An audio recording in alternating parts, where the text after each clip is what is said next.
আসসালামু আলাইকুম প্রিয় দর্শক, সাবেক রাষ্ট্রপতি অ্যাডভোকেট আব্দুল হামিদ উনি চিকিৎসা শেষ করে গত রাতে থাইল্যান্ড থেকে দেশে ফিরে এসেছেন।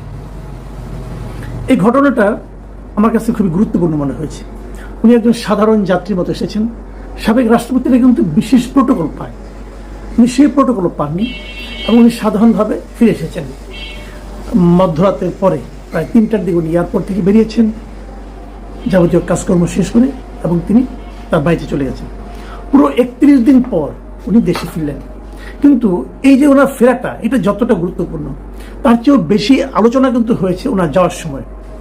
উনি যখন মে মাসের 7 তারিখ রাতে যান দেশ ছেড়ে, যাওয়ার পর 8 তারিখ থেকে মহা হইচই। উনি কেন গেলেন, কেন ওনাকে পালিয়ে যেতে দেওয়া হলো, ওনাকে পালিয়ে যেতে দেওয়ার পেছনে কারা দায়ী আছে, এগুলো নিয়ে নানা ধরনের প্রশ্ন উঠতে থাকলো।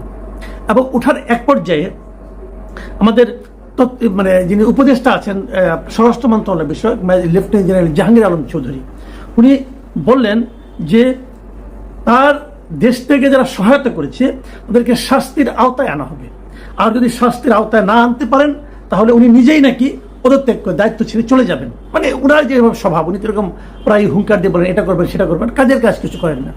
এবং তখন এটা নিয়ে অনেক হইচই হলো। হইচইয়ের এক পর্যায়ে একটা কমিটি করা হলো, 3 জন উপদেষ্টাকে, সিআর আবরার, রিজওয়ানা হাসান, সাখাওয়াত, ব্রিগেডিয়ার সাখাওয়াত, এদের নিয়ে একটা তদন্ত কমিশন করা হলো। সেই কমিশনকে দায়িত্ব দেওয়া হলো যে তারা 15 দিনের মধ্যে রিপোর্ট দিবেন এবং সেই রিপোর্টে ওরা জানাবেন যে কেন, কাদের সহযোগিতায় এই রাষ্ট্রপতি আব্দুল হামিদ, সাবেক রাষ্ট্রপতি আব্দুল হামিদ দেশ ছেড়ে যেতে পারলেন। মানে মোটামুটি একটা হইচই কাণ্ড কারখানা। কিন্তু সেই সময় এনসিপি পক্ষ থেকে বলা হলো যে উনি কেন গেলেন, পালিয়ে গেলেন, তাকে এটা নিয়ে বিচার করতে হবে, কারা তাকে সহায়তা করেছে। সরকারের মধ্যে এখনো অনেকে আছে যারা নাকি আওয়ামী লীগের দোসর, তারা এগুলো করছে, তাদেরকে আওতায় আনতে হবে, বিচারের আওতায় আনতে হবে, এগুলো অনেক কথাবার্তা। এবং তারও যে বড় কথা, এই ইস্যুটাকে কেন্দ্র করে তখন এনসিপির একজন নেতা হাসনাত আবদুল্লাহ উনি আন্দোলন শুরু করলেন যে এইভাবে যদি চলে যেতে থাকে তাহলে এই জন্য যাতে না যেতে দেওয়া হয়, না যেতে দেওয়ার মতো বাস্তবতা তৈরি করতে হয়, এই জন্য আওয়ামী লীগকে নিষিদ্ধ করতে হবে। এবং এই আব্দুল হামিদের যাওয়াটাকে ইস্যু করেই কিন্তু আওয়ামী লীগ নিষিদ্ধের একটা আন্দোলন শুরু করলেন। এবং দেখলাম সরকার খুব দ্রুত বেগে, অতি দ্রুততার সাথে সেই দাবিটা আংশিক মেনে নিলেন এবং সরকার বলল যে আওয়ামী লীগের কার্যক্রম নিষিদ্ধ হবে যতদিন মধ্যে বিচার সম্পন্ন না হয়। এই সব কিছু কিন্তু আব্দুল হামিদের দেশ থেকে তথাকথিত পালিয়ে যাওয়াকে কেন্দ্র করে। এখন প্রশ্ন হলো, আব্দুল হামিদ পালিয়ে গিয়েছিলেন, পালিয়ে গিয়েছেন এটি তো সবাই মেনে নিয়েছিল, তাহলে স্বরাষ্ট্র উপদেষ্টা কেন বলবেন যে যারা তাকে পালিয়ে যেতে সহায়তা করেছিল তাদেরকে শাস্তির আওতায় আনা হবে? এবং উনি তো 3 জনকে শাস্তির আওতায় এনেছিলেন। কিশোরগঞ্জের পুলিশ সুপারকে প্রত্যাহার করা হয়েছিল, আরও 2 জন ইমিগ্রেশনের 2 জন ঊর্ধ্বতন কর্মকর্তাকে অব্যাহত সাময়িক বরখাস্ত বন্ধ করা হয়েছিল। তো তারা কি অপরাধী? যদি তারা অপরাধী হয়ে থাকে, তা আজ যখন উনি ফিরলেন চিকিৎসা শেষ করে, এখন তখন তাকে অ্যারেস্ট করা হলো কেন? তার মানে ওনার যাওয়াটা অপরাধের পর্যায়ে ছিল না। কিন্তু ওনার যাওয়াটা অপরাধের পর্যায়ে না হয়, তাহলে যে 3 জন পুলিশ কর্মকর্তাকে আপনি শাস্তি দিলেন, সেই শাস্তিটা কি সঠিক ছিল? যদি সঠিক না হয় ওদের সেই শাস্তিটাকে প্রত্যাহার করা হবে, অবশ্যই করা উচিত। শাস্তিটা যিনি দিয়েছিলেন তার কি শাস্তি হবে? তাও তো হওয়া উচিত। শাস্তিটা কে দিয়েছিলেন? স্বরাষ্ট্র মন্ত্রণালয় দিয়েছিলেন, তো ওনাদেরকে শাস্তি হবে। দেখুন দেশটা কিভাবে চলছে। মানে একজন লোক বিদেশে গিয়েছেন, তার বিরুদ্ধে একটা মামলা হয়েছে। হ্যাঁ, মামলা হয়েছে এবছরের জানুয়ারি মাসে কিশোরগঞ্জে একটা মামলা হয়েছে, যেরকম নাকি আমাদের এখানে অনেক মামলা হয়েছে। ধরেন কোথাও একটা মিছিল হয়েছে, সেই মিছিলে একজন লোক মারা গেছে, একটা স্টুডেন্ট মারা গেছে, পুলিশের গুলিতে মারা গেছে ধরে নিলাম, অথবা অন্য কোনোভাবে মারা গেছে। সেই মামলায় আসামি করা হয়েছে 200-কে, 300-কে, 500-কে।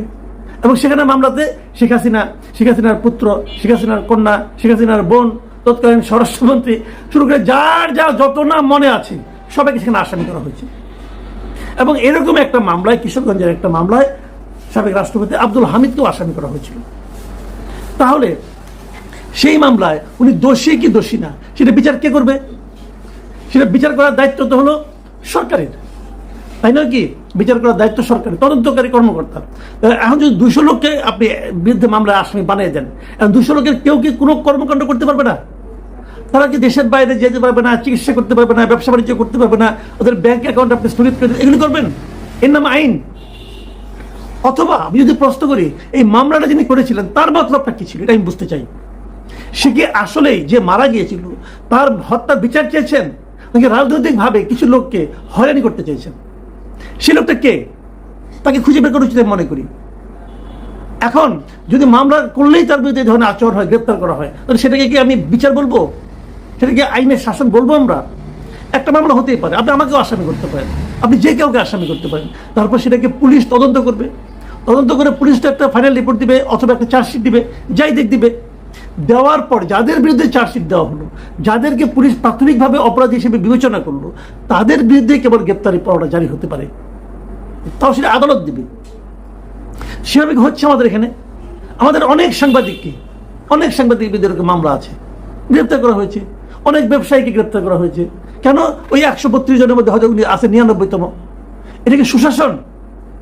কিছু বললে পরে স্বৈরাচারের দোষর এগুলি বলে একটা ট্যাগ দিয়ে তারপর তার বিরুদ্ধে বিচার করা হবে, তার বিরুদ্ধে গণ আদালত কি করা হবে না করা হবে, মানে গায়ের জোরে দেশ চলছে।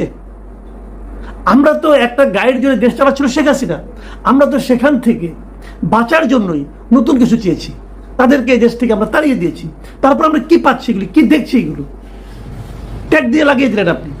ইচ্ছা হলো একজনকে মামলা, জেরা খান পান্নার বিরুদ্ধে মামলা করলেন, তারপর দেখা গেলো বাদী জেরা খান পান্নাকে চেনে না। তারপরে কি হলো, জেরা খান পান্নাকে তার ওই আসামির তালিকা থেকে তাকে সরিয়ে দেওয়া হলো। তো অন্যান্য যারা আছে তাদেরকে সবাইকে উনি চেনেন। উনি বললেন, ওই বাদী বললেন জামাত এবং বিএনপির আইনজীবীরা তাকে নাকি পরিচিত করেছে। তো বোঝাই গেল এই হয়রানিমূলক মামলার পেছনে মূল দায়িত্ব কে নিয়েছে? জামাত এবং বিএনপির আইনজীবীরা। তাদের বিরুদ্ধে কোনো অ্যাকশন হয়েছে? হয়নি। কিন্তু যেটা এখানে পান না একদম পাওয়ারফুল লোক, তারটা আপনার প্রত্যাহার করে নিয়েছেন, অন্যদের কিছু করলেন না কেন? করেননি তো। আজকে কি হলো দেখেন, এই কথাটা বললাম কেন, আজকে যখন এই ঘটনাটা ঘটেছে তখন কিন্তু আবার স্বরাষ্ট্র উপদেষ্টাকে জিজ্ঞাসা করা হয়েছে যে আপনি এখন তো ওনাকে গ্রেপ্তার করলেন না। উনি কি বলেছেন? উনি বলেছেন তদন্ত হওয়ার পর যে দোষী তাকে আইনের আওতায় আনা হবে। আপনারাই বলেছেন নির্দোষরা যাতে সাজা না পায়, এই জন্য আমাদের তদন্তটা করতে দেন। তদন্ত করার পর যেই দোষী হোক না কেন কাউকে আইনের বাইরে রাখা হবে না, আমরা তাকে আইনের আওতায় নিয়ে আসবো। এই যে কথাটা স্বরাষ্ট্র উপদেষ্টা আজকে বললেন, এটা কি সব মামলার ক্ষেত্রে প্রযোজ্য? তদন্ত না করে কি সবাইকে গ্রেপ্তার করা হচ্ছে না? অনেকে গ্রেপ্তার করা হচ্ছে। আইনের শাসন আপনি কিভাবে কায়েম করবেন? আপনি কি একমাত্র আব্দুল হামিদের ক্ষেত্রে আইনের শাসন কায়েম করবেন? আব্দুল হামিদ 10 বছর প্রেসিডেন্ট ছিলেন। এই 10 বছর উনি আওয়ামী লীগের ছিলেন না। অনেকে বলেন হ্যাঁ উনি 10 বছর প্রেসিডেন্ট ছিলেন, উনি শেখ হাসিনাকে থামালেন না কেন? থামানো যায়? যিনি বলেন তিনি থামানোর চেষ্টা করেছিলেন। এখন যা হচ্ছে, এখন যে অনিয়ম হচ্ছে, এটা কেউ থামানোর চেষ্টা করছে? এখন যে মব ভায়োলেন্স হচ্ছে, কেউ থামানোর চেষ্টা করছে? যখন এই সরকার না থাকবে, যখন নতুন সরকার আসবে, তখন যখন প্রশ্ন করবে যে আপনি থামানোর চেষ্টা করলেন না কেন, কি বলবেন আপনারা? হাসিনা সরকার যে স্বৈরাচারী শাসন কায়েম করেছিল, থামানো যেত চাইলেই। বাদ দেন এটা। আইনগতভাবে যদি ধরেন একটা প্রেসিডেন্টের আইনগতভাবে কি অধিকার ছিল, কি এখতিয়ার ছিল তো থামানোর? পারতেন উনি। আজকে যে হচ্ছে প্রেসিডেন্ট, আজকে প্রেসিডেন্টকে থামাতে পারছেন? আজকে প্রেসিডেন্টকে কি সেরকম ক্ষমতা, যতটুকু ক্ষমতা আছে উনি কি ততটুকু প্রয়োগ করতে পারছেন? নিয়ম তো মানেন না। নিয়ম আপনি মানবেন না, আপনি না মানলে কোনো সমস্যা নাই, কিন্তু অন্যরা কেন মানলো না, আগে কেন মানেনি, সেগুলো নিয়ে আলোচনা করবেন, এটা তো হয় না। একটা কনভেনশন আছে, আমাদের এখন একজন প্রেসিডেন্ট আছেন, আপনি পছন্দ হোক বা না হোক, উনি দেশের প্রেসিডেন্ট, ওনার কাছে আপনি শপথ নিয়েছেন। আমাদের আইন সরাসরি নিয়ম আছে এটা, যে যখন নাকি প্রধানমন্ত্রী যখন দেশে বাইরে যান, ফিরে এসে প্রেসিডেন্টের সঙ্গে সৌজন্য সাক্ষাৎ করেন। আমাদের প্রধান উপদেষ্টা কখনো করেছেন? যে প্রেসিডেন্ট আছে তাকে আপনাকে শহীদ মিনারে যেতে দেন? ঈদের নামাজ আগে আমরা দেখতাম প্রেসিডেন্ট আসতে দেন আপনারা? যত শুনলাম প্রেসিডেন্টের নাকি একটা প্রেস উইং ছিল, ওটাও নাকি আপনারা সরিয়ে দিয়েছেন। তা আইন তো মানেন না আপনারা। আপনি বলবেন এই আইন ভালো না, আমরা নতুন আইন করবো। করেন না নতুন আইন। যতক্ষণ পর্যন্ত নতুন আইন না করবেন ততক্ষণ পর্যন্ত আগেটা মানবেন।